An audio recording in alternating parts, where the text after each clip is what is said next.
Haleluya, Shalom Bapak Ibu, puji Tuhan. Hari ini kita kembali berjumpa untuk bersama-sama kita belajar dan kita merenungkan firman Tuhan. Saya berdoa biarlah firman Tuhan di hari ini akan memberkati kita dan akan mengubahkan akan kehidupan kita, sehingga kita semakin hidup berkenan dan menyenangkan hati Tuhan. Nah, kita masih melanjutkan akan tema kita, yaitu 5 jalan pintas menuju neraka. Nah, hari ini kita masuk di seri yang ketiga Bapak Ibu. Nah, apakah itu jalan pintas yang nomor 3 sehingga nanti ujungnya akan menuju ke neraka? Mari kita akan lihat di dalam 1 Korintus pasal 6 ayat 9 sampai yang ke-10. Demikian bunyi firman Tuhan. Atau tidak tahukah kamu bahwa orang-orang yang tidak adil tidak akan mendapat bagian dalam kerajaan Allah? Janganlah sesat, orang cabul, penyembah berhala, orang berzina, banci, orang pemburit, pencuri, orang kikir, pemabuk, pemfitnah, dan penipu tidak akan mendapat bagian dalam kerajaan Allah. Saudara, sangat jelas di ayat ini Rasul Paulus telah mendaftarkan beberapa poin di mana ujungnya nanti orang-orang yang melakukan dosa atau pelanggaran tersebut, mereka akan menuju ke sebuah tempat di mana mereka tidak akan mendapatkan bagian dalam kehidupan yang kekal. Dengan kata lain, orang-orang yang melakukan pelanggaran ini, mereka akan menuju ke neraka Bapak Ibu. Nah, yang saya akan bahas di hari ini adalah tentang apa yang namanya berzina. Nah, hati-hati Bapak Ibu dengan perkara ini. Karena di ayat 1 Korintus pasal yang ke-6 tersebut disebutkan orang yang berzina tidak akan mendapatkan bagian dalam kerajaan Allah. Itu artinya, siapapun kita, kalau kita melakukan perzinahan, maka kita akan menuju ke neraka. Ini bukan perkara yang main-main. Jikalau kita tidak memperhatikan akan peringatan ini, maka ujungnya nanti kita akan benar-benar menyesal, karena kelak kita akan berada di tempat penghukuman yang kekal dan apinya tidak terpadamkan. Itulah neraka. Mari coba kita perhatikan di dalam Amsal pasal yang kelima Bapak Ibu, ayat 3 sampai yang kelima. Perhatikan baik-baik ayat ini. Karena bibir perempuan jalan menitikkan tetesan madu, dan langit-langit mulutnya lebih licin daripada minyak. Tetapi kemudian ia pahit seperti empedu dan tajam seperti pedang bermata dua. Kakinya turun menuju maut, langkahnya menuju dunia orang mati. Saudara, hati-hati.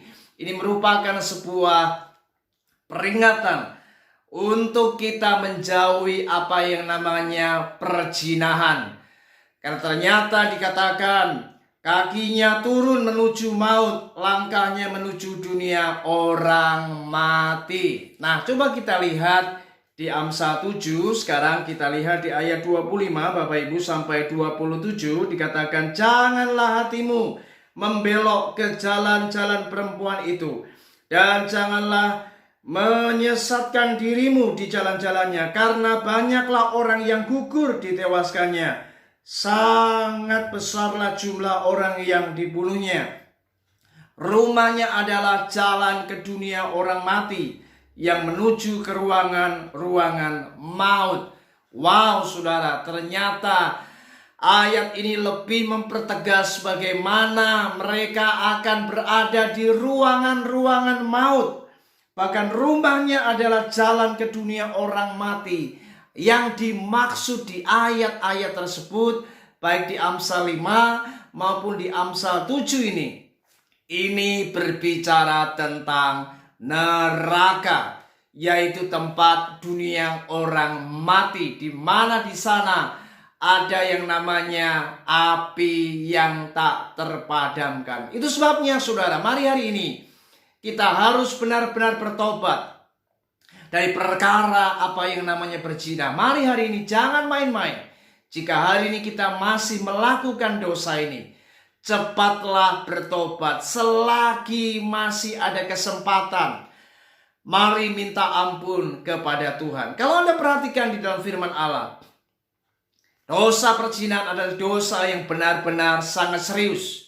Di perjanjian lama, siapapun yang melakukan perzinahan, mereka dirajam oleh batu. Dan di dalam perjanjian baru, bahkan Tuhan Yesus pun berulang-ulang kali memperingatkan jangan sampai kita melakukan dosa ini. Kalau Anda memperhatikan, ada sebuah kisah bagaimana ada seseorang, yaitu seorang perempuan yang kedapatan berbuat zina. Pada waktu itu hendak dirajam menurut hukum Yahudi, menurut hukum Taurat. Perempuan ini seharusnya mati karena dia akan menanggung konsekuensi dari perbuatannya. Dia harus dirajam batu. Namun puji Tuhan, di ayat-ayat yang kita baca di Yohanes pasal yang ke-8, Anda nanti bisa membacanya di rumah, maka Anda akan temukan bagaimana Yesus menyelamatkan perempuan ini. Dan ada satu peringatan yang Yesus sampaikan, janganlah berbuat dosa lagi. Itu artinya Tuhan benar-benar tidak pernah memberikan ruang atau kesempatan, atau Tuhan tidak pernah melegalkan apa yang namanya perzinahan. Dan itu tandanya Tuhan benar-benar serius. Tuhan tidak pernah menghendaki seorang pun binasa. Karena kalau kita melanggar perintah ini, kita melakukan perzinahan, maka ujungnya adalah neraka. Ujungnya adalah maut, keterpisahan dengan Tuhan untuk selama-lamanya. Saudara, mari hari ini jangan pernah kita bermain-main lagi dengan dosa ini. Mari jangan pernah kita berzina dengan siapapun. Namun hari-hari ini banyak orang yang begitu dengan sangat tidak merasa bahwa hal ini adalah perkara yang serius, sehingga mereka bermain-main. Dan inilah akhir zaman. Ada orang-orang yang selingkuh, mereka berzina dengan istri orang lain. Mereka berzina dengan suami orang lain. Bahkan mereka berzina di tempat-tempat yang maksiat, saudara. Dan tanpa mereka sadari sebenarnya, kalau mereka tidak bertobat dari dosa ini, maka kelak mereka akan menuai dari apa yang mereka tabur. Ingat saudara, firman Tuhan sudah berkata, siapa yang menabur daging akan menuai kebinasaan, tetapi siapa yang menabur di dalam roh akan menuai kehidupan. Artinya siapa yang membiarkan dirinya terus menerus hidup dalam hawa nafsunya, terus menerus mengumbar kedagingannya, dan mereka berzina dan berzina dan berzina, maka suatu kali mereka akan menuai dari apa yang mereka tabur. Dan ujungnya adalah kematian yang kekal.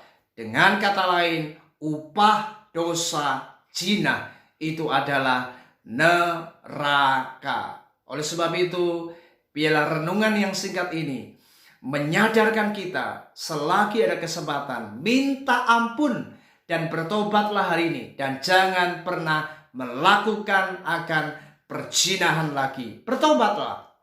Dan saya percaya Tuhan akan mengampuni kita. Dan mari kita hidup dalam kebenaran dan hidup dalam kekudusan. Takut akan Tuhan. Tuhan Yesus memberkati kita. Shalom.